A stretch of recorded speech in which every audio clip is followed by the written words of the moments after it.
शुद्ध सलोक पवन गुरु पाणी पिता माता धरत मात दिवस रात दाय दा खेला सगल जगत चंगियाइयां बुराइयां बाचा धर्म दूर करमी आपो अपनी के नेड़े के दूर जिनी नाम ते आया गए मशक्कत काल नानक ते मुख उजले केती छुट्टी नाल। वाहिगुरु जी का खालसा वाहिगुरु जी की फतेह। ਬਾਣੀ ਗੁਰੂ ਗੁਰੂ ਹੈ ਬਾਣੀ ਵਿੱਚ ਬਾਣੀ ਅੰਮ੍ਰਿਤ ਸਾਰੇ ਗੁਰ ਬਾਣੀ ਕਹੈ ਸੇਵਕ ਜਨ ਮਾਨੈ ਪਰ ਤਖ ਗੁਰੂ ਨਿਸਤਾਰੇ ਆਵੋ ਸਿੱਖ ਸਤਿ ਗੁਰ ਕੇ ਪਿਆਰਿਓ ਗਾਵੋ ਸੱਚੀ ਬਾਣੀ ਬਾਣੀ ਤਾਂ ਗਾਵੋ ਗੁਰੂ ਕੇਰੀ ਬਾਣੀਆਂ ਸਿਰ ਬਾਣੀ ਜਿਨ ਕੋ ਨਦਰ ਕਰਮ ਹੋਵੈ ਹਿਰਦੈ ਤਿਨ ਸਮਾਣੀ ਪੀਵੋ ਅੰਮ੍ਰਿਤ ਸਦਾ ਰਹੋ ਹਰ ਰੰਗ ਜਪਿਓ ਸਾਰਿੰਗ ਪਾਣੀ ਕਹਿ ਨਾਨਕ ਸਦਾ ਗਾਵੋ ਇਹੋ ਸੱਚੀ ਬਾਣੀ ਮੂਕ ਉਚਰੈ ਸ਼ਾਸਤਰ ਖਟ ਪਿੰਗ ਗਿਰਨ ਚੜ ਜਾਏ ਅੰਧ ਲਖੈ ਬਦਰੂ ਸੁਣੈ ਜੋ ਕਾਲ ਕਿਰਪਾ ਕਰਾਏ ਕਹਾਂ ਬੁੱਧ ਪ੍ਰਭ ਤੁਛ ਹਮਾਰੀ ਵਰਨ ਸਕੈ ਮਹਿਮਾ ਜੋ ਤੁਹਾਰੀ ਹਮ ਨਾ ਸਕਤ ਕਰ ਸਿਫਤ ਤੁਮਾਰੀ आप लिहो तुम कथा सुधारी हम ना सकत कर सिफत तुम्हारी आप लिहो तुम कथा सुधारी वाहिगुरु साहब जी ਪੀਪਾ ਕਾਇਓ ਦੇਵਾ ਕਾਇਓ ਦੇਵਲ ਕਾਇਓ ਜੰਗਮ ਜਾਤੀ ਕਾਇਓ ਧੂਪ ਦੀਪ ਨੈਵੇਦਾ ਕਾਇਓ ਪੂਜੋ ਪਾਤੀ ਕਾਇਆ ਬਹੁ ਖੰਡ ਖੋਜ ਤੇ ਨਵ ਨਿਦ ਪਾਈ ਨਾ ਕਛ ਆਇਬੋ ਨਾ ਕਛ ਜਾਇਬੋ ਰਾਮ ਕੀ ਦੁਹਾਈ ਰਹਾਉ ਜੋ ਬ੍ਰਹਮੰਡੇ ਸੋਈ ਪਿੰਡੇ ਜੋ ਖੋਜੈ ਸੋ ਪਾਵੈ ਪੀਪਾ ਪ੍ਰਣਵੈ ਪਰਮ ਤਤ ਹੈ ਸਤਿਗੁਰ ਹੋਏ ਲਖਾਵੈ, ਜੋ ਬ੍ਰਾਹਮੰਡੇ ਸੋਈ ਪਿੰਡੇ, ਜੋ ਖੋਜੈ ਸੋ ਪਾਵੈ, ਪੀਪਾ ਪ੍ਰਣਵੈ ਪਰਮ ਤਤ ਹੈ, ਸਤਿਗੁਰ ਹੋਏ ਲਖਾਵੈ। ਵਾਹਿਗੁਰੂ ਜੀ ਕਾ ਖਾਲਸਾ, ਵਾਹਿਗੁਰੂ ਜੀ ਕੀ ਫਤਿਹ। ਧੰਨ ਧੰਨ ਸਾਹਿਬ ਮਹਾਰਾਜ ਸੱਚੇ ਪਾਤਸ਼ਾਹ ਜੀ, ਸ੍ਰੀ ਗੁਰੂ ਗ੍ਰੰਥ ਸਾਹਿਬ ਜੀਓ, ਸਾਹਿਬਾਂ ਦੀ ਪਾਵਨ ਪਵਿੱਤਰ ਹਜ਼ੂਰੀ ਅੰਦਰ ਜੁੜ ਬੈਠੀ ਗੁਰੂ ਦੇ ਪਿਆਰ ਵਾਲੀ, ਗੁਰੂ ਦੀ ਸਾਜੀ ਨਵਾਜੀ ਸਾਧ ਸੰਗਤ ਜੀ, ਸਤਿਗੁਰਾਂ ਦੀ ਅਪਰ ਅਪਾਰ ਮਿਹਰ ਕਿਰਪਾ ਰਹਿਮਤ ਬਖਸ਼ਿਸ਼ ਦਾ ਸਦਕਾ ਅੰਮ੍ਰਿਤ ਵੇਲੇ ਗੁਰੂ ਚਰਨਾਂ ਵਿੱਚ ਹਾਜ਼ਰੀ ਭਰਨ ਦਾ ਸੁਭਾਗ ਸਮਾਂ ਪ੍ਰਾਪਤ ਹੋਇਆ ਹੈ। ਅੰਮ੍ਰਿਤ ਵੇਲੇ ਤੋਂ ਨਿਤਨੇਮ ਦੀਆਂ ਬਾਣੀਆਂ ਦੇ ਜਾਪ ਹੋਏ, ਆਸਾ ਜੀ ਦੀ ਵਾਰ ਦੇ ਕੀਰਤਨ ਗੁਰਮੁਖਾਂ ਪਾਸੋਂ ਸਰਵਣ ਕੀਤੇ ਨੇ, ਅਤੇ ਚੱਲ ਰਹੀ ਲੜੀਵਾਰ ਕਥਾ ਆਦਿ ਸ੍ਰੀ ਗੁਰੂ ਗ੍ਰੰਥ ਸਾਹਿਬ ਜੀ ਦੀ ਸਰਵਣ ਕਰਨ ਲਈ ਗੁਰੂ ਚਰਨਾਂ ਵਿੱਚ ਜੁੜ ਕੇ ਬੈਠੇ ਹਾਂ। ਇਹ ਪਾਵਨ ਸ਼ਬਦ ਭਗਤ ਪੀਪਾ ਜੀ ਦੁਆਰਾ ਉਚਾਰਨ ਕੀਤਾ ਹੈ। ਭਗਤ ਪੀਪਾ ਜੀ ਦਾ ਇੱਕੋ ਇੱਕ ਸ਼ਬਦ ਹੈ ਸ੍ਰੀ ਗੁਰੂ ਗ੍ਰੰਥ ਸਾਹਿਬ ਜੀ ਦੇ ਵਿੱਚ, 695 ਅੰਕ 'ਤੇ ਇਹ ਸ਼ਬਦ ਸੁਸ਼ੋਭਿਤ ਹੈ। ਭਗਤ ਪੀਪਾ ਜੀ ਇਹ ਗੰਗਰੋੜ ਦੇ ਰਾਜੇ ਸੀ, ਜੋ ਕਿ ਰਾਜਸਥਾਨ ਕੋਟਾ ਦੇ ਵਿੱਚ ਪੈਂਦਾ ਹੈ। ਇਹਨਾਂ ਦੇ ਜਿਹੜੇ ਦਾਦਾ ਜੀ ਸੀ, ਸੋ ਇਹਨਾਂ ਨੇ ਪਠਾਣਾਂ ਦੇ ਨਾਲ ਯੁੱਧ ਕਰਕੇ ਆਪਣਾ ਰਾਜ ਭਾਗ ਉਹ ਕਾਇਮ ਕੀਤਾ ਸੀ। 1408 ਦੇ ਵਿੱਚ ਭਗਤ ਜੀ ਦਾ ਜਨਮ ਹੁੰਦਾ, ਭਗਤ ਪੀਪਾ ਜੀ ਦਾ। ਬਹੁਤ ਸੋਹਣੇ ਤਰੀਕੇ ਦੇ ਨਾਲ ਰਾਜ ਪ੍ਰਬੰਧ ਨੂੰ ਚਲਾਇਆ। ਸੋ ਇਹਨਾਂ ਦੀਆਂ 12 ਰਾਣੀਆਂ ਸੀ। ਉਹ ਸ਼ੁਰੂ ਤੋਂ ਹੀ ਸੁਭਾਅ ਸੰਤ ਸੇਵੀ ਸੀ। ਇੱਕ ਇਹਨਾਂ ਦਾ ਲੜਕਾ, ਸੋ ਜਿਸ ਨੂੰ ਬਾਅਦ ਦੇ ਵਿੱਚ ਰਾਜ ਭਾਗ ਇਸ ਨੇ ਸੌਂਪ ਦਿੱਤਾ ਸੀ। ਇੱਕ ਦਫਾ ਕਹਿੰਦੇ ਹੈ, ਇੱਕ ਜੋਗੀਆਂ ਦੀ, ਸੰਨਿਆਸੀਆਂ ਦੀ, ਸਾਧੂਆਂ ਦੀ ਇੱਕ ਜਮਾਤ ਆਈ ਹੈ। ਅਕਸਰ ਇਹੋ ਸਾਧੂਆਂ ਦੀ ਸੇਵਾ ਕਰਦਾ ਰਹਿੰਦਾ ਹੁੰਦਾ ਸੀ। ਉਹਨਾਂ ਦੀ ਸੇਵਾ ਕੀਤੀ। ਇੱਕ ਇਹਦਾ ਸਵਾਲ ਸੀ, ਪ੍ਰਸ਼ਨ ਸੀ। ਉਸ ਸਾਧੂਆਂ ਦੀ ਜਮਾਤ ਤੋਂ ਇਸਨੇ ਪੁੱਛਿਆ, ਕਹਿੰਦਾ ਮੇਰੇ ਕੋਲ ਧਨ ਦੌਲਤ ਸੰਸਾਰਕ ਸੁੱਖ ਸਾਰੇ ਨੇ, ਕੋਈ ਕਮੀ ਨਹੀਂ ਹੈ, ਪਰ ਜੋ ਖੁਸ਼ੀ ਖੇੜਾ ਆਨੰਦ ਮੈਂ ਤੁਹਾਡੇ ਚਿਹਰਿਆਂ 'ਤੇ ਵੇਖਦਾ, ਇਹ ਮੇਰੇ ਕੋਲ ਨਹੀਂ ਹੈ। ਤੁਹਾਡੇ ਪਾਸ ਦੁਨਿਆਵੀ ਸੁੱਖ ਨਹੀਂ, ਫਿਰ ਵੀ ਤੁਸੀਂ ਇੰਨੇ ਖੁਸ਼ ਹੈ, ਕਿਉਂ? ਇਹਦਾ ਕਾਰਨ ਕੀ ਹੈ? ਸੋ ਉਹ ਰਾਮਾਨੰਦ ਦੇ ਚੇਲੇ ਸੀ। ਇਹਨੂੰ ਫਿਰ ਬਨਾਰਸ ਵਿੱਚ ਭੇਜਤਾ ਸੀ। ਕਹਿੰਦੇ ਵੀ ਇਹਦੇ ਬਾਰੇ ਤਾਂ ਹੁਣ ਸਵਾਮੀ ਜੀ ਰਾਮਾਨੰਦ ਜੀ ਤੁਹਾਨੂੰ ਦੱਸ ਸਕਦੇ ਆ। ਭਗਤ ਜੀ ਆਪਣੀਆਂ ਰਾਣੀਆਂ ਸਮੇਤ ਥੋੜ੍ਹੀ ਜਿਹੀ ਫੌਜ ਲਈ ਅਤੇ ਇਹ ਰਾਮਾਨੰਦ ਜੀ ਦੇ ਕੋਲ ਪੁੱਜਦੇ ਆ। ਅਤੇ ਭਗਤ ਜੀ ਨੇ ਸੁਨੇਹਾ ਦਿੱਤਾ ਰਾਜਾ ਪੀਪਾ ਨੇ ਰਾਮਾਨੰਦ ਨੂੰ, ਕਿ ਰਾਜਾ ਪੀਪਾ ਜੀ ਆਏ ਤੁਹਾਨੂੰ ਮਿਲਣ ਵਾਸਤੇ ਰਾਜਸਥਾਨ ਤੋਂ। ਅਤੇ ਅੱਗੋਂ ਉਹਨੇ ਕਿਹਾ, ਸੁਨੇਹਾ ਵਾਲੇ ਨੂੰ ਜਵਾਬ ਦਿੱਤਾ ਵੀ ਉਹਨੂੰ ਕਹੋ ਵੀ ਸਾਡਾ ਰਾਜਿਆਂ ਦੇ ਨਾਲ ਕੋਈ ਮੇਲ ਨਹੀਂ, ਸਾਡਾ ਰਾਜਿਆਂ ਦੇ ਰਾਜ ਭਾਗ ਵਿੱਚ ਕੋਈ ਹਿੱਸਾ ਨਹੀਂ ਹੈ, ਕੋਈ ਸ਼ਰੀਕਾ ਨਹੀਂ ਹੈ। ਫਿਰ ਅਸੀਂ ਕੋਈ ਐਸਾ ਅਪਰਾਧ ਨਹੀਂ ਕੀਤਾ ਜਿਹਦੇ ਕਰਕੇ ਰਾਜੇ ਦੇ ਨਾਲ ਸਾਡਾ ਮੇਲ ਹੋਵੇ, ਇਸ ਕਰਕੇ ਕਿ ਰਾਜੇ ਨਾਲ ਸਾਡਾ ਕੋਈ ਸੰਬੰਧ ਨਹੀਂ ਹੈ। ਭਗਤ ਜੀ ਸਾਰੀ ਗੱਲ ਸਮਝ ਗਏ। ਉਹਨਾਂ ਨੇ ਫਿਰ ਆਪਣੇ ਸਾਰਾ ਅਮਲਾ ਜੋ ਨਾਲ ਸੀ, ਰਾਣੀਆਂ ਫੌਜਾਂ, ਆਪਣੇ ਪੁੱਤਰ ਨੂੰ ਰਾਜ ਗੱਦੀ ਦੇ ਕੇ ਵਾਪਸ ਭੇਜਤਾ। 12 ਰਾਣੀਆਂ ਵਿੱਚੋਂ 11 ਵਾਪਸ ਚਲ ਗਈਆਂ, ਅਤੇ ਇੱਕ ਸੀਤਾ ਜਿਹੜੀ ਸੀ ਉਹ ਨਹੀਂ ਸੀ ਗਈ, ਉਹ ਭਗਤ ਪੀਪਾ ਦੇ ਨਾਲ ਹੀ ਰਹੀ ਸੀ। ਸਾਧੂਆਂ ਵਾਲੇ ਕੱਪੜੇ ਪਾ ਕੇ ਤਾਂ ਫਿਰ ਸੁਨੇਹਾ ਭੇਜਿਆ ਸੀ, ਮੈਂ ਪੀਪਾ ਤੁਹਾਨੂੰ ਮਿਲਣਾ ਚਾਹੁੰਦਾ। ਕਹਿੰਦੇ ਜੇ ਮਿਲਣਾ ਪਹਿਲਾਂ ਹੁਕਮ ਮੰਨ।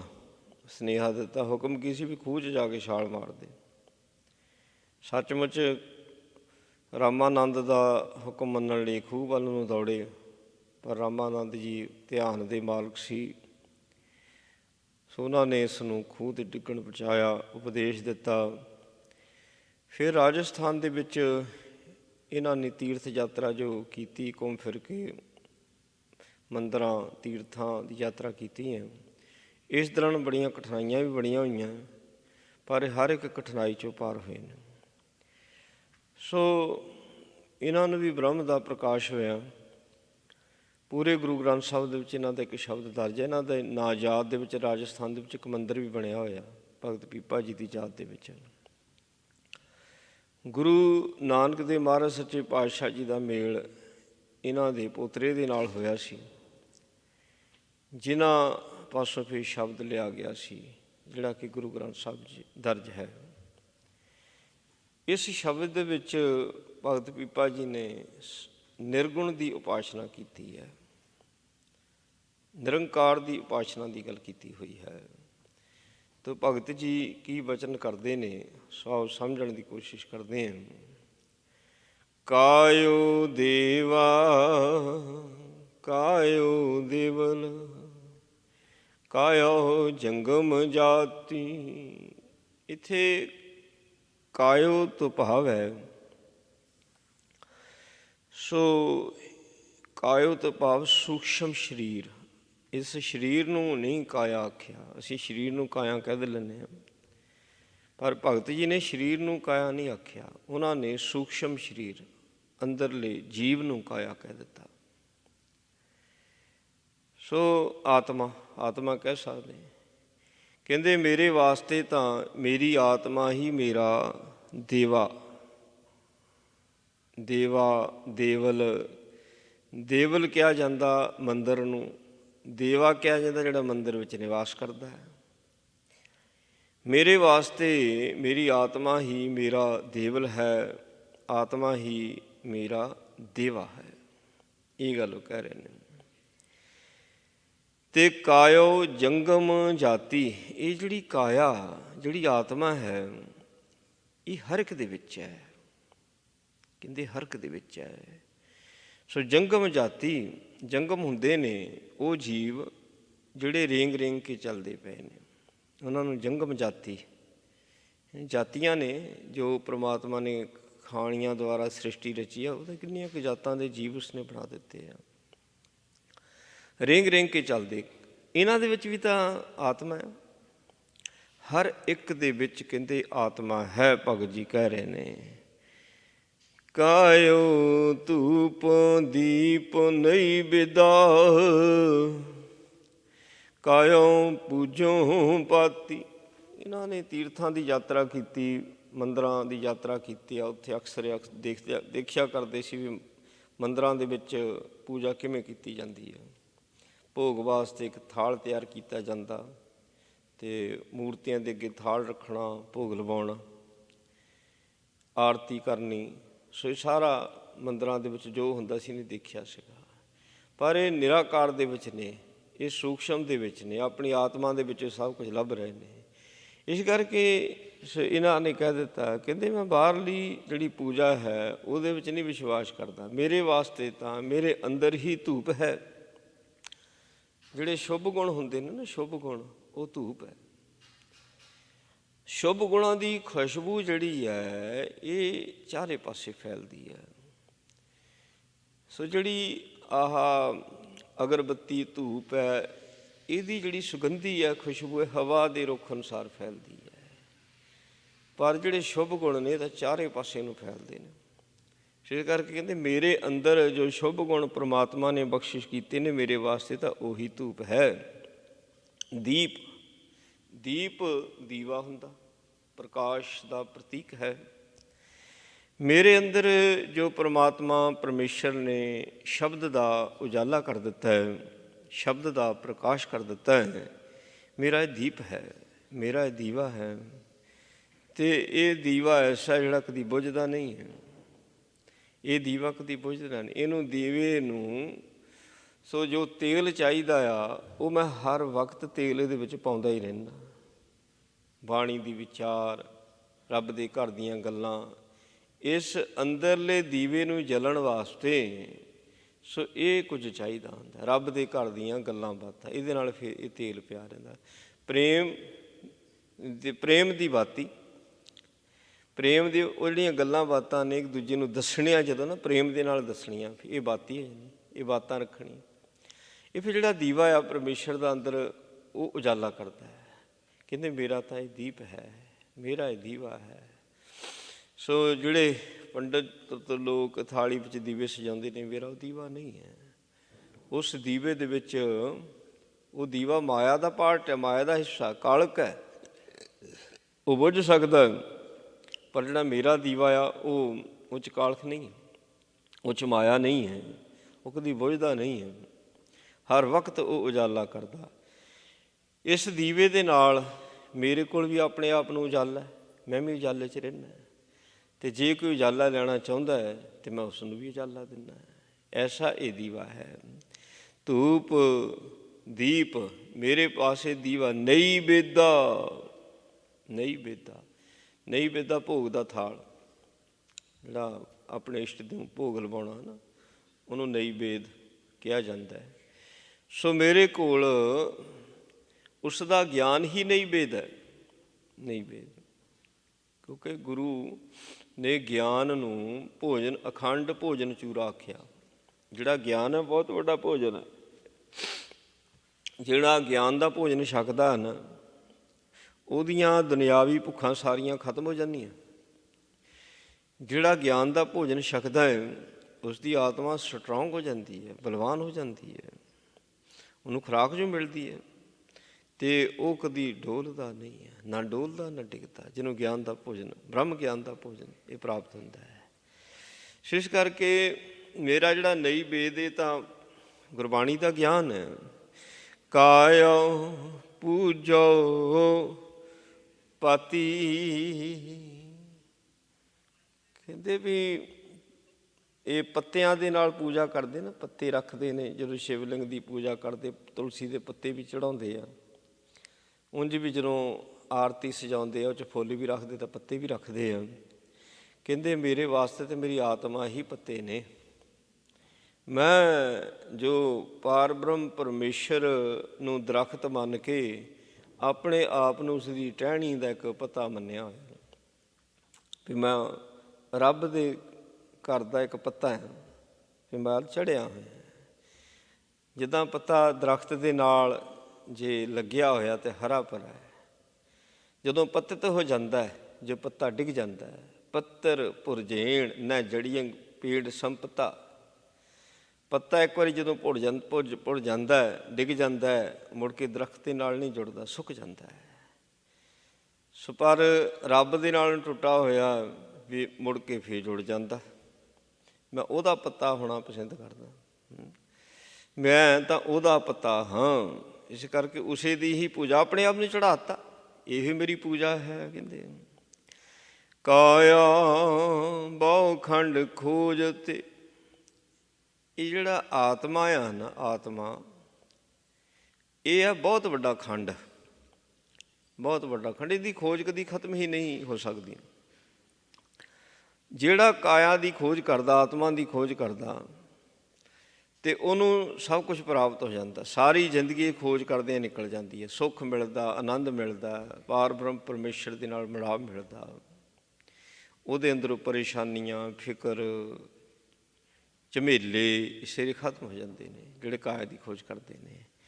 ਕਾਇਆ ਇੱਕ ਬਹੁਤ ਵੱਡਾ ਖੰਡ ਹੈ, ਅਤੇ ਜਿਹੜਾ ਇਸ ਕਾਇਆ ਖੰਡ ਨੂੰ ਖੋਜਦਾ, ਉਹਦੇ ਬਾਰੇ ਕਹਿੰਦੇ ਨੇ, ਕਹਿੰਦੇ ਨਵ ਨਿਧ ਪਾਈ।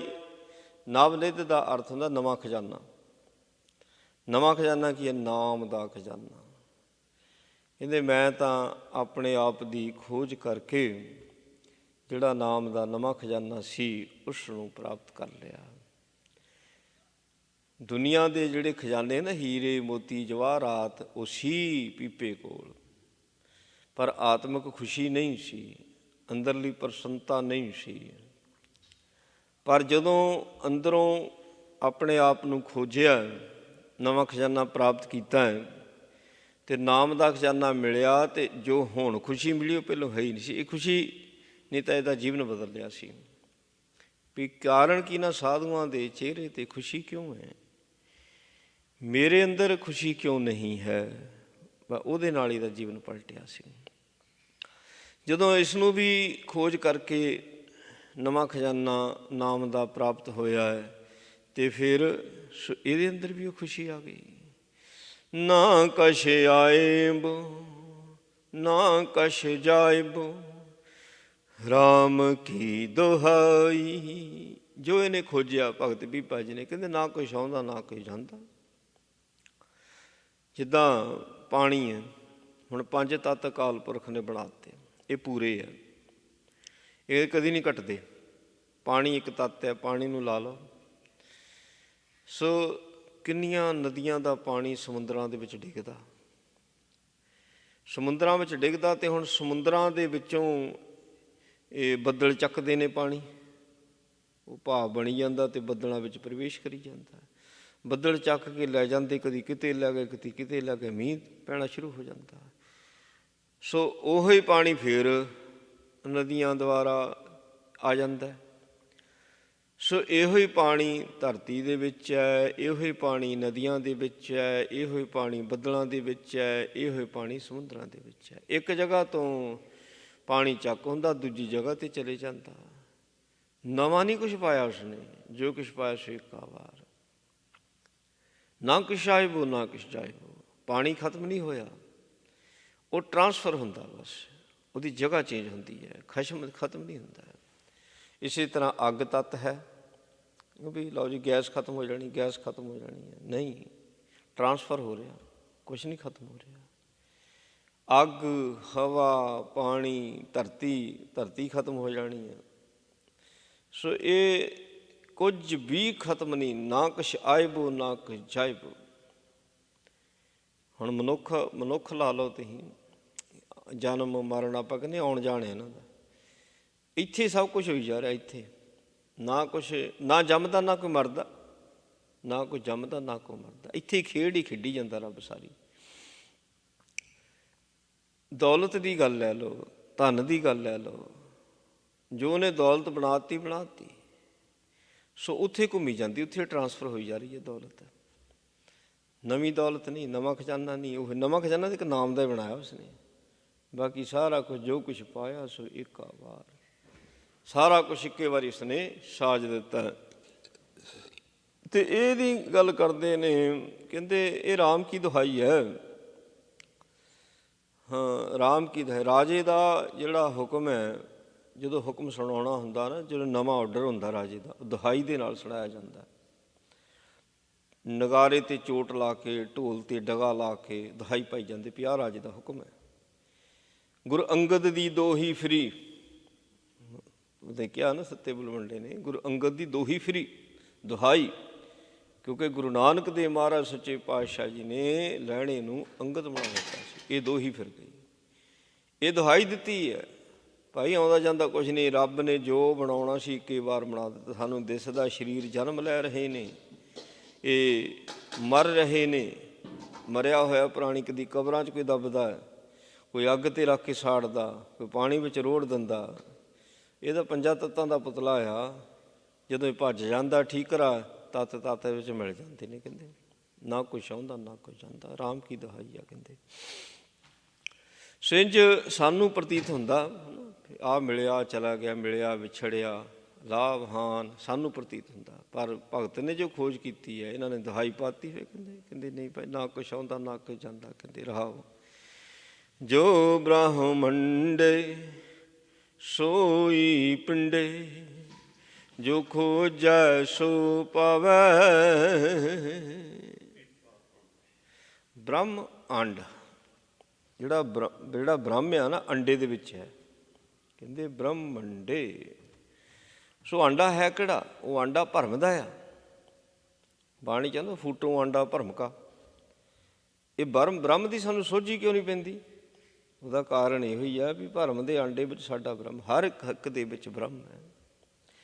ਜਿਹਨੂੰ ਬ੍ਰਹਮ ਦਾ ਗਿਆਨ ਹੋ ਜਾਂਦਾ, ਆਪਣੇ ਤੋਂ ਬ੍ਰਹਮ ਗਿਆਨੀ ਕਿਹਾ ਜਾਂਦਾ। ਬ੍ਰਹਮ ਹਰੇਕ ਦੇ ਵਿੱਚ ਹੈ, ਹਰੇਕ।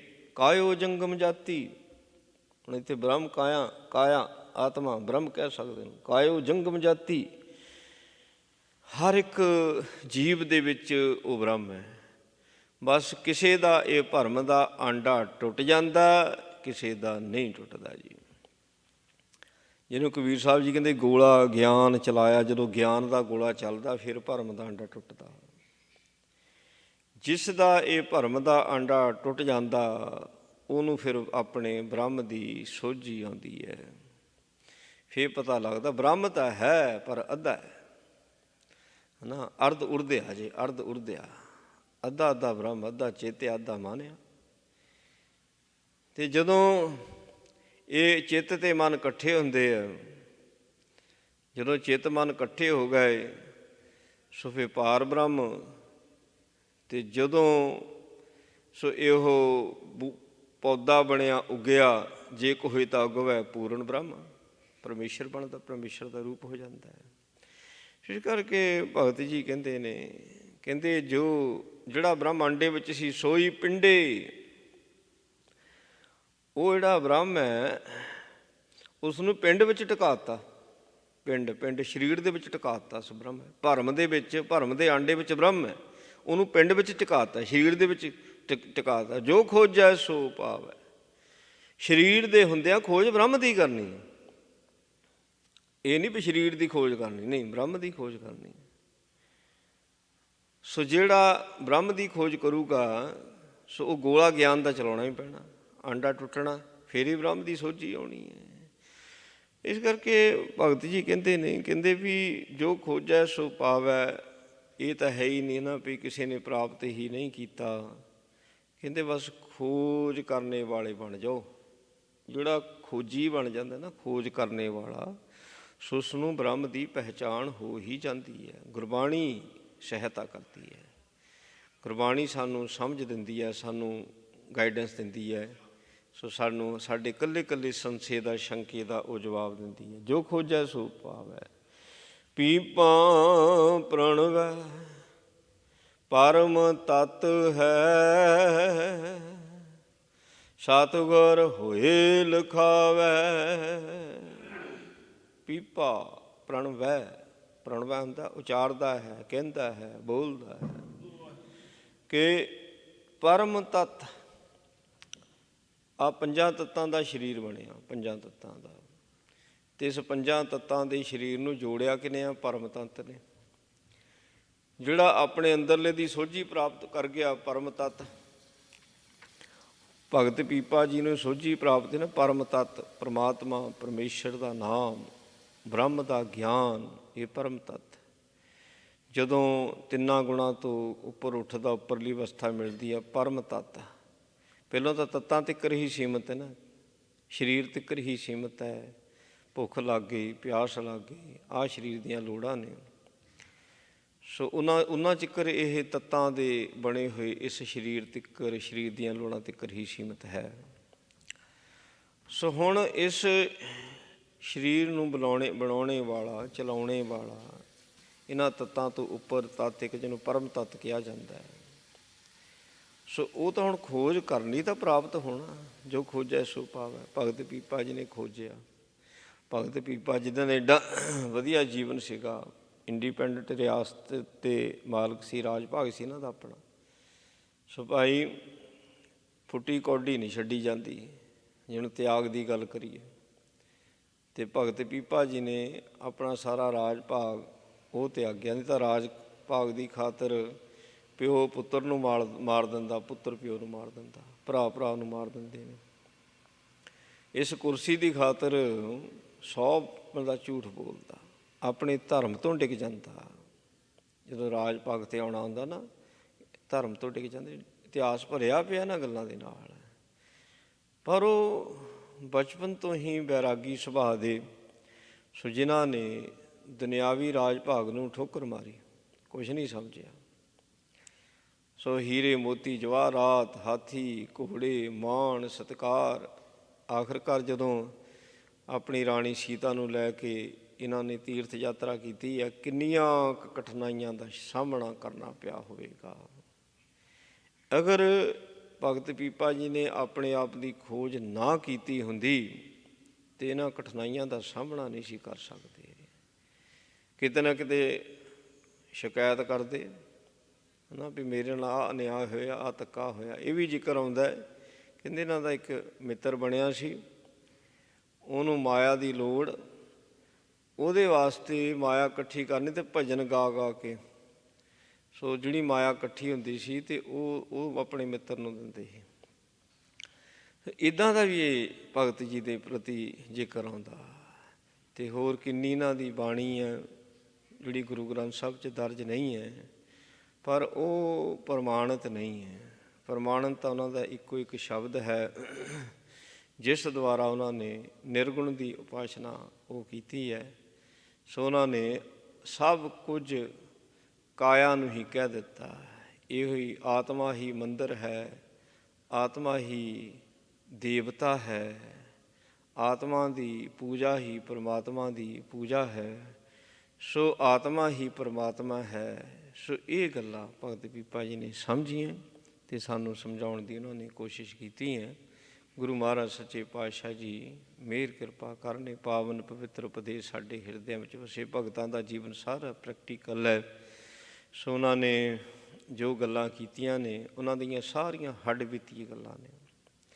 ਸੋ ਕਿਵੇਂ ਕਿਵੇਂ ਉਹਨਾਂ ਦਾ ਪਹਿਲਾ ਜੀਵਨ ਸੀ, ਕਿਵੇਂ ਮਿਹਨਤ ਕੀਤੀ। ਜਿੱਦਾਂ ਭਗਤ ਕਬੀਰ ਸਾਹਿਬ ਜੀ ਪਹਿਲੋਂ ਕਾਂਸ਼ੀ ਦੇ ਵਿੱਚ ਰਹੇ ਹੈ, ਉੱਥੇ ਵੇਦਾਂ ਨੂੰ ਪੜ੍ਹਿਆ, ਸਿਮਰਤੀਆਂ ਸ਼ਾਸਤਰਾਂ ਨੂੰ ਪੜ੍ਹਿਆ, ਪਰ ਜਦੋਂ ਮਨ ਦੀ ਸ਼ਾਂਤੀ ਨਹੀਂ ਪ੍ਰਾਪਤੀ ਹੋਈ, ਮਨ ਦਾ ਟਿਕਾ ਨਹੀਂ ਬਣਿਆ, ਅਤੇ ਫਿਰ ਕਹਿੰਦੇ ਨੇ ਆਹ ਜੋਗੀਆਂ ਵਾਲਾ ਜੋ ਕਮਾਉਣਾ, ਜੋਗੀਆਂ ਵਾਲਾ ਧਿਆਨ ਲਾਉਣਾ, ਇਹਦੇ ਨਾਲ ਤਾਂ ਚਿੱਤ ਠਹਿਰਦਾ ਨਹੀਂ। ਨਾ ਮੈਂ ਜੋਗ ਧਿਆਨ ਚਿੱਤ ਲਾਇਆ, ਇਹ ਤਾਂ ਇਹਦੇ ਨਾਲ ਮਾਇਆ ਥੋੜ੍ਹੀ ਛੁੱਟੂ। ਅਤੇ ਜਿੰਨਾ ਚਿਕਰ ਮਾਇਆ ਨਹੀਂ ਛੁੱਟਦੀ ਉਹਨਾਂ ਚਿਕਰ ਗੱਲ ਨਹੀਂ ਬਣਨੀ।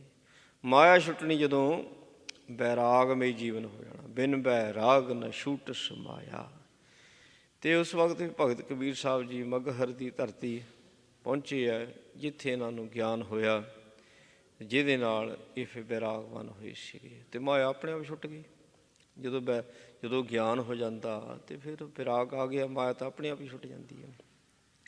ਹੁਣ ਭਗਤ ਪੀਪਾ ਜੀ ਸੋ ਇਹਨਾਂ ਇੱਕ ਤਾਂ ਦੁਨਿਆਵੀ ਗ੍ਰੰਥ, ਧਾਰਮਿਕ ਗ੍ਰੰਥ ਸਾਰੇ ਪੜ੍ਹੇ ਹੋਣਗੇ। ਜੇ ਭਗਤ ਕਬੀਰ ਸਾਹਿਬ ਜੀ ਨੇ ਸਾਰੇ ਗ੍ਰੰਥ ਪੜ੍ਹੇ ਸੀਗੇ ਅਤੇ ਜਿਹੜੇ ਰਾਜੇ ਮਹਾਰਾਜੇ ਹੁੰਦੇ ਸੀ ਤਾਂ ਬਚਪਨ ਤੋਂ ਹੀ ਇਹਨਾਂ ਦੀ ਵਿੱਦਿਆ ਦਾ ਤਾਂ ਪੂਰਾ ਖਿਆਲ ਰੱਖਿਆ ਜਾਂਦਾ ਸੀਗਾ। ਸੋ ਇਹ ਸਾਰੇ ਗ੍ਰੰਥ ਇਹਨਾਂ ਨੇ ਪੜ੍ਹੇ ਹੋਏ ਸੀਗੇ, ਵੇਦਾਂ ਨੂੰ, ਸਿਮਰਤੀਆਂ ਨੂੰ, ਸ਼ਾਸਤਰਾਂ ਨੂੰ ਸਾਰਾ ਪੜ੍ਹਿਆ ਹੋਇਆ ਸੀਗਾ।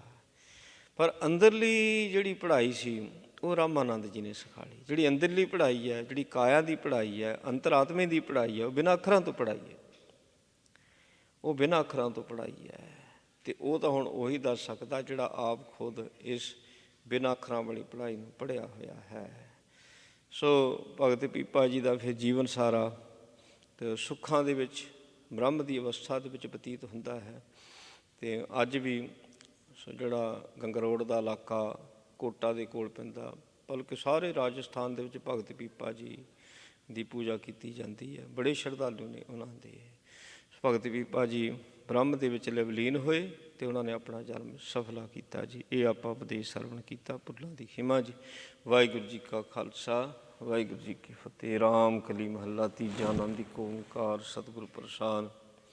ਆਨੰਦ ਭਿਆ ਮੇਰੀ ਮਾਏ ਸਤਿਗੁਰੂ ਮੈਂ ਪਾਇਆ, ਸਤਿਗੁਰ ਤਾਂ ਪਾਇਆ ਸਹਿ ਛੇਤੀ ਮਨ ਵਜੀਆਂ ਵਧਾਈਆਂ। ਰਾਗ ਰਤਨ ਪਰਵਾਰ ਭਰੀਆਂ, ਸ਼ਬਦ ਗਾਵਣ ਆਈਆਂ, ਸ਼ਬਦੋ ਤਾਂ ਗਾਵੋ ਹਰੀ ਕੇ ਰਾਵਨ ਜਿਨੀ ਵਸਾਇਆ। ਕਹਿ ਨਾਨਕ ਆਨੰਦ ਹੋਆ ਸਤਿਗੁਰੂ ਮੈਂ ਪਾਇਆ, ਮਨ ਮੇਰੇ ਆਤਮ ਸਦ ਹਰਉ ਹਰ ਨਾਲੇ। ਹਰ ਨਾਲ ਰਹਉ ਤੂੰ ਮਨ ਮੇਰੇ, ਦੁਖ ਸਭ ਵਿਸਾਰਣਾ, ਅੰਗੀਕਾਰੁ ਕਰੇ ਤੇਰਾ ਕਾਰ ਸਭ ਸਵਾਰਣਾ। ਸਭਨਾ ਗੱਲਾਂ ਸਮਰੱਥ ਸੁਆਮੀ, ਸੋ ਕਿਉ ਮਨੋ ਵਿਸਾਰੇ। ਕਹਿ ਨਾਨਕ ਮਾਨੋ ਮੇਰੇ, ਸਦਾ ਰਹੋ ਹਰ ਨਾਲੇ। ਸਾਚੇ ਸਾਹਿਬਾ ਕਿਆ ਨਾਹੀ ਘਰ ਤੇਰਾ, ਘਰ ਤਾਂ ਤੇਰਾ ਸਭ ਕਿਛ ਹੈ। ਜਿਸ ਦੇ ਸੋ ਪਾਵੇ ਸਦਾ ਸਿਫ ਸਲਾਹ ਤੇਰੀ, ਨਾਮ ਮਨ ਵਸਾਵੇ ਨਾਮ। ਜਿਨ ਕੈ ਮਨ ਵਸਿਆ ਵਾਜੇ ਸ਼ਬਦ ਕਨੇਰੇ। ਕਹਿ ਨਾਨਕ ਸੱਚੇ ਸਾਹਿਬ ਕਿਆ ਨਾਹੀ ਘਰ ਤੇਰੇ, ਸਾਚਾ ਨਾਮ ਮੇਰਾ ਆਧਾਰ। ਸਾਚ ਨਾਮ ਧਾਰ ਮੇਰਾ, ਜਿਨ ਭੁੱਖਾਂ ਸਭ ਗਵਾਈਆਂ। ਕਰ ਸ਼ਾਂਤ ਸੁਖ ਮਨਾਇ ਵਸਿਆ, ਜਿਨ ਇੱਛਾ ਸਭ ਪੁਜਾਈਆਂ। ਸਦਾ ਕੁਰਬਾਨ ਕੀਤਾ ਗੁਰ ਵਿਟੋਂ, ਜਿਸ ਦੀਆਂ ਵਡਿਆਈਆਂ ਕਹਿ ਹੈ ਨਾਨਕ ਸੋਣੋ ਸੰਤੋ ਸ਼ਬਦ ਧਰੋਂ ਪਿਆਰੋ, ਸਾਚਾ ਨਾਮ ਮੇਰਾ ਆਧਾਰੋ। ਵਾਜੇ ਪੰਜ ਸ਼ਬਦ ਤਿਤ ਕਰ ਸੁਭਾਗੇ, ਕਰ ਸੁਭਾਗੇ ਸ਼ਬਦ ਵਾਜੇ, ਕਲਾ ਜਿਤ ਕਰ ਧਾਰੀਆ, ਪੰਚ ਦੂਤ ਦਵਸ ਕੀਤੇ, ਕਾਲ ਕੰਟਕ ਮਾਰਿਆ। ਤੁਰ ਕਰਮ ਪਾਇਆ ਤੁਰ ਜਿਨ ਕੋ ਸੇ ਨਾਮ, ਹਰਖੇ ਲਾਗੇ ਕਹਿ ਹੈ ਨਾਨਕ ਤੈਸ ਕਹੋਂ, ਤਿਤ ਕਰ ਅਨਹਦ ਵਾਜੇ। ਆਨੰਦ ਸੁਣੋ ਵਡ ਭਾਗਿਓ, ਸਗਲ ਮਨੋਰਥ ਪੂਰੇ, ਪਾਰ ਬ੍ਰਹਮ ਪਾਇਆ ਉਤਰੇ ਸਗਲ ਵਿਸੂਰੇ। ਦੁਖ ਰੋਗ ਸੰਤਾਪ ਉਤਰੇ ਸੋਣੀ, ਸੱਚੀ ਬਾਣੀ ਸੰਤ ਸਾਜਨ ਭਏ, ਸਰਸੇ ਪੂਰੇ ਗੁਰ ਤੇ ਜਾਣੀ। ਸੁਣ ਤੇ ਪੁਨੀਤ ਕਹਿ ਤੇ ਪਵਿੱਤ, ਸਤ ਗੁਰ ਰਹਿਆ ਭਰਪੂਰ। ਬੇਨਵੰਤ ਨਾਨਕ ਗੁਰ ਚਰਨ ਲਾਗੇ, ਵਾਜੇ ਅਨਹਦ ਤੂਰੇ। ਸੁਣ ਤੇ ਪੁਨੀਤ ਕਹਿ ਤੇ ਪਵਿੱਤ, ਸਤ ਗੁਰ ਰਹਿਆ ਭਰਪੂਰ। ਬੇਨਵੰਤ ਨਾਨਕ ਗੁਰ ਚਰਨ ਲਾਗੇ, ਵਾਜੇ ਅਨਹਦ ਤੂਰੇ। ਵਾਹਿਗੁਰੂ ਜੀ ਕਾ ਖਾਲਸਾ, ਵਾਹਿਗੁਰੂ ਜੀ ਕੀ ਫਤਿਹ।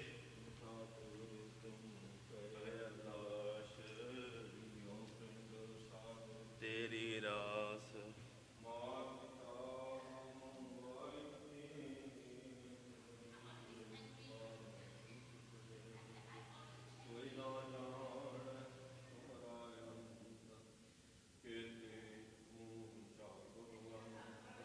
ਸਗਲ ਸਮਗਰੀ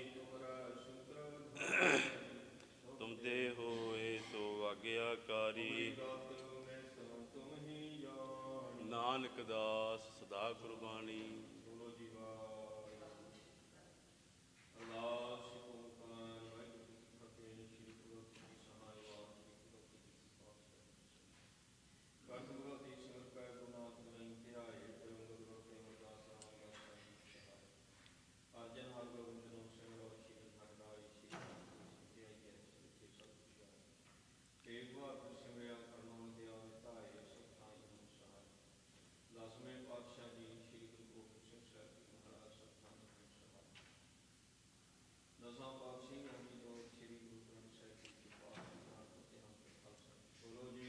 ਵਾਹਿਗੁਰੂ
ਤੇਰੇ ਭਾਣੇ ਸਰਬੱਤ ਦਾ ਭਲਾ।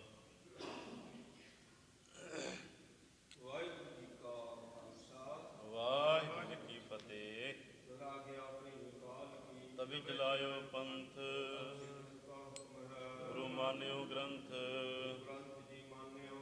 ਠਾਕੁਰਾਂ ਕੀ ਦੇ ਕੋਜ ਸ਼ਬਦ ਮੈਂ ਲੇ ਆਖੀ ਰਹੇ ਨਾ ਕੋਏ ਬਚੇ ਸ਼ਰਨ ਜੋ ਹੋਏ ਚੜੇ ਸੋ ਤਰੇ ਪਾਰ ਗੁਰੂ ਪਾਰ ਉਤਾਰਨ ਹਾਰ ਕਲਗੀ ਸੋ ਹੈ ਸੀਸ ਗੁਰੂ ਕਲਗੀ ਧਾਰ ਜਗਦੀਸ਼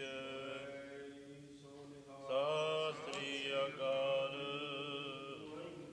ਖਾਲਸਾ ਵਾਹਿਗੁਰੂ ਜੀ ਕੀ ਫਤਿਹ।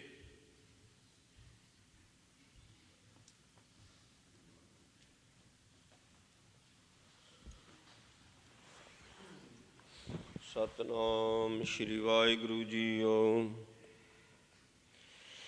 ਹਮ ਅਵਗੁਣ ਭਰੇ ਗੁਣ ਨਾਹੀ ਅੰਮ੍ਰਿਤ ਛਾੜ ਵਿਖੇ ਵਿਖ ਖਾਹੀ ਮਾਇਆ ਮੋਹ ਭਰਮ ਪੈ ਭੂਲੇ ਸੁਤਦਾਰਾ ਸਿਉ ਪ੍ਰੀਤ ਲਗਾਈ। ਇਕ ਉਤਮ ਪੰਥ ਸੁਣਿਓ ਗੁਰ ਸੰਗਤ ਤੇ ਮਿਲੰਤ ਜਮ ਤਰਾਸ ਮਿਟਾਈ। ਇਕ ਅਰਦਾਸ ਪਾਠ ਕੀਰਤ ਕੀ ਗੁਰੂ ਰਾਮਦਾਸ ਰਾਖੂੰ ਸ਼ਰਣਾਈ। ਸੋ ਕਾਹੋ ਟਲ ਗੁਰ ਸੇਵੀਐ ਅਹਨੁਸ ਸਹਿਜ ਸੁਹਾਈ। ਦਰਸ਼ਨ ਪਰਸੀਐ ਗੁਰੂ ਕੈ ਜਨਮ ਮਰਨ ਦੁਖ ਜਾਏ। ਹੋਵੈ ਸਿਫਤ ਖਸਮ ਦੀ ਨੂਰ ਅਰਸੋਂ ਕੁਰਸੋਂ ਚਟੀਐ। ਤੁਧ ਡਿਠੇ ਸੱਚੇ ਪਾਤਸ਼ਾਹ ਮਲ ਜਨਮ ਜਨਮ ਦੀ ਕੱਟੀਐ। ਬਿਲਾਵਲ ਮਹੱਲਾ ਪੰਜਵਾਂ। ਉਦਮ ਕਰਤ ਆਨੰਦ ਭਇਆ ਸਿਮਰਤ ਸੁਖ ਸਾਰ। ਉਦਮ ਕਰਤ ਆਨੰਦ ਭਇਆ ਸਿਮਰਤ ਸੁਖ ਸਾਰ। ਜਪ ਜਪ ਨਾਮ ਗੋਬਿੰਦ ਕਾ ਪੂਰਨ ਵਿਚਾਰ। ਚਰਨ ਕਮਲ ਗੁਰ ਕੇ ਜਪਤ ਹਰ ਜਪ ਹਉ ਜੀਵਾ। ਪਾਰ ਬ੍ਰਹਮ ਆਰਾਧਤੇ ਮੁਖ ਅੰਮ੍ਰਿਤ ਪੀਵਾ ਰਹਾਉ। ਜੀ ਜੰਤ ਸਭ ਸੁਖ ਬਸੇ ਸਭ ਕੈ ਮਨ ਲੋਚ। ਪਰ ਉਪਕਾਰ ਨਿਤ ਚਿਤਵਤੇ ਨਾਹੀ ਕਛ ਪੋਚ। ਧਨ ਸੋ ਥਾਨ ਬਸੰਤ ਧਨ ਜੈ ਜਪੀਐ ਨਾਮ। ਕਥਾ ਕੀਰਤਨ ਹਰ ਅਤ ਘਨਾ ਸੁਖ ਸਹਿਜ ਵਿਸ਼ਰਾਮ। ਮਨ ਤੇ ਕਦੇ ਨ ਵੀਸਰੈ ਅਨਾਥ ਕੋ ਨਾਥ। ਨਾਨਕ ਪ੍ਰਭ ਸ਼ਰਣਾਗਤੀ ਜਾ ਕੈ ਸਭ ਕਿਛ ਹਾਥ। ਮਨ ਤੇ ਕਦੇ ਨ ਵੀਸਰੈ ਅਨਾਥ ਕੋ ਨਾਥ। ਨਾਨਕ ਪ੍ਰਭ ਸ਼ਰਣਾਗਤੀ ਜਾ ਕੈ ਸਭ ਕਿਛ ਹਾਥ। ਵਾਹਿਗੁਰੂ ਜੀ ਕਾ ਖਾਲਸਾ ਵਾਹਿਗੁਰੂ ਜੀ ਕੀ ਫਤਿਹ। ਜਪੋ ਸਤਿਨਾਮ ਸਤਿਨਾਮ ਸਤਿਨਾਮ ਜੀ। ਵਾਹਿਗੁਰੂ ਵਾਹਿਗੁਰੂ ਵਾਹਿਗੁਰੂ ਜੀ। ਜਪੋ ਸਤਿਨਾਮ ਸਤਿਨਾਮ